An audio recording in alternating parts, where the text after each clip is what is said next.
Hello friends, नमस्कार. मी doctor Aparna. Healthy life या YouTube चॅनलवर आपणा सर्वांचं खूप खूप स्वागत. आपण या चॅनलवर आलाच आहात तर माझं हे चॅनल सबस्क्राईब करा आणि माझा हा व्हिडिओ लाईक करा, शेअर करा आणि कमेंट सुद्धा करा.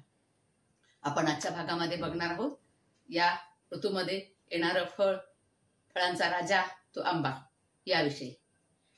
आंबा हे फळ असं आहे की सर्वांनाच आवडतं, पण अति खाल्लं तर त्याने त्रास पण होतात. मग आंबा कसा उपयोगी आहे, कसा खायचा आहे हे आजच्या भागामध्ये आपण बघूया. आंब्याच्या दोन जाती आहेत. एक आहे गावरान आंबा आणि दुसरा आहे हा कलमी आंबा. गावरान आंबा तो गावाकडे मिळतो तो आंबा. कलमी आंबा म्हणजे हापूस, पायरी, दशहरा, केशर असे जे काही सगळे प्रकार असतात ते कलमी आंब्याचे असतात. आणि पचायला हा गावरान आंबाच चांगला असतो आणि कलमी आंबा पचायला जड असतो. हा कलमी आंबा सुद्धा चोकून खाल्ला तर पचायला अजून हलका होतो, कापून खाल्ला तर पचायला जडतो. आमरस खाताना त्यामध्ये जर तूप टाकून खाल्लं तर पचायला अजून सोपं जातं. असं आंबा खाताना आपण काळजी घेतली पाहिजे. आम्ही लहान असताना भरपूर आंबे यायचे. गावाकडे काय पद्धत होती बघा, कोणी पाहुणे आले तर त्यांच्या समोर एका मोठ्या पातेल्यात किंवा छोट्या टोपल्यामध्ये पाणी टाकून आंबे ठेवले जायचे. गावरान आंबे मनसोक्त आंबे खाल्ले जात असत. माडीवर वरती गवतामध्ये आंबे पिकवायला ठेवलेले असत आणि मग मुलं जायचे, कधी पण ते आंबे खायचे. मनसोक्त आंबे लहानपणी खाल्लेले आहेत. पण आताच्या मुलांना आंबा, गावरान आंबा तर डोळ्यानेच दिसत नाही. मग हे सगळे कार्बाईड मध्ये पिकवलेले आंबे आपल्याला खावे लागतात. म्हणून एक लक्षात घ्यायचं की कार्बाईड टाकलेला आंबा जरी आपण पाण्यात टाकला ना तरी फार काही त्याचा रासायनिक परिणाम कमी होत नाही.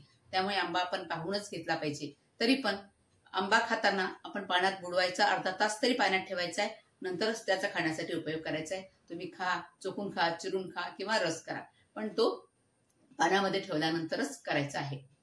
बरं, आंबा हा अतिप्रमाणात खाल्ला गेला तर याने उष्णतेचे विकार होतात. म्हणजे पिंपल्स येणं असेल, फोड येणं असेल किंवा मग घामोळे असतील असे त्रास होऊ शकतात. आणि ज्यांना वजन वाढण्याची समस्या आहे त्यांच्यासाठी आंबा हा त्रासदायक ठरू शकतो. म्हणजे आंबा खाल्ल्याने लगेच वजन वाढतं. म्हणून आंबा अशा लोकांनी बेतानीच खावा. कोणी ज्यांचं वजन लवकर वाढतं त्यांनी आणि ज्यांना उष्णतेचे त्रास होतात त्यांनी. आणि आंबा खाताना एक लक्षात घ्यायचं की स्वच्छ धुवून खायचा आहे. त्याच्या देठाजवळ जो चीक असतो ना तो स्वच्छ झाला पाहिजे, नाहीतर त्यांनी घशाचे सुद्धा त्रास होतात. डायबिटीसच्या लोकांनी आंबा हे गोड फळ असल्यामुळे जपूनच खावा, कारण लगेच त्यांनी शुगर वाढू शकते. आणि आंबा हा फळांचा राजा म्हटलेला आहे. या आंब्याचं झाड असं आहे की त्याचं फक्त फळच उपयोगी नाही. त्याचं कच्चं फळ, पिकलेलं फळ, त्याच्या मंजिऱ्या, त्याची आंब्याच्या झाडाची पानं, आंब्याच्या झाडाची साल, झाडाचा प्रत्येक पार्ट आपल्याला उपयोगी येतो.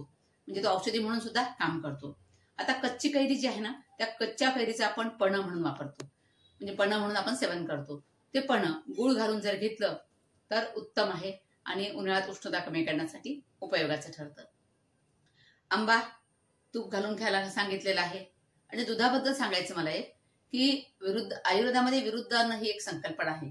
विरुद्धान्न म्हणजे दूध आणि फळं एकत्र खायचे नाही म्हणून सांगितलेलं आहे. पण आंबा त्याला अपवाद आहे. किंवा हा गोड असेल तेव्हा. आंबा जर गोड असेल तर तुम्ही त्यात दूध टाकू शकता, पण आंबा आंबट असेल तर त्यात दूध टाकू नका. मग आंबा हे एकमेव असं फळ आहे की त्यात दूध टाकून खाल्लं तरी चालतं, पण आंबा गोड असेल तेव्हा. आंब्याची जी कोय असते ना, त्या आंब्याच्या कोयीच्या आतमध्ये एक पांढरा भाग निघतो बघा, तर ती बाठ म्हणतात त्याला, ती सुद्धा औषधी उपयोगी आहे. स्त्रियांना अंगावर जाण्याचा त्रास असेल त्यावेळी या बाठीचा जर काढा करायचा, 1 अष्टमांश पाणी शिल्लक राहील असं ते करायचं आणि तो काढा जर प्यायला ना तर स्त्रियांचं अंगावर जाण्याचं प्रमाण हे कमी होतं. आंब्याच्या साली जर अंगाला चोळल्या तर घामोळ्याचा त्रास हा कमी होतो. आणि आंब्याची पानं किती शुभ असतात. आपण दाराला त्याचं तोरण बांधतो. हा एवढाच एक उपयोग नाही आंब्याच्या पानाचा, अजून सुद्धा आंब्याच्या पानाचे उपयोग आहेत. पानांचा उपयोग शुगर कमी, डायबिटीसमध्ये शुगर वाढलेली असते ती कमी करण्यासाठी होतो. तरी कसं वापरतात तर रात्रभर पानं पाण्यामध्ये भिजत घालून ठेवतात आणि सकाळी ते पाणी गाळून ते पाणी पितात. त्याने शुगर बरी होते असं म्हणतात. आणि दुसरा या पानाचा उपयोग असा होतो की पानं वाळवायची, त्याचं चूर्ण करायचं, मग ते चूर्ण जर सेवन केलं तर ते रक्तातिसार जेव्हा होतो तेव्हा तो त्रास या वाळलेल्या पानाच्या चूर्णाने कमी होतो. जखम जर भाजलेली जखम असेल तर त्या जखमेवर हे वाळलेल्या पानांची राख जी असते, वाळलेली पानं जाळल्यानंतर जी राख उरते ती राख जर लावली तर ती जखम बरी होते असं म्हणतात. आणि हा आंबा आपलं हिमोग्लोबिन सुद्धा वाढवतो.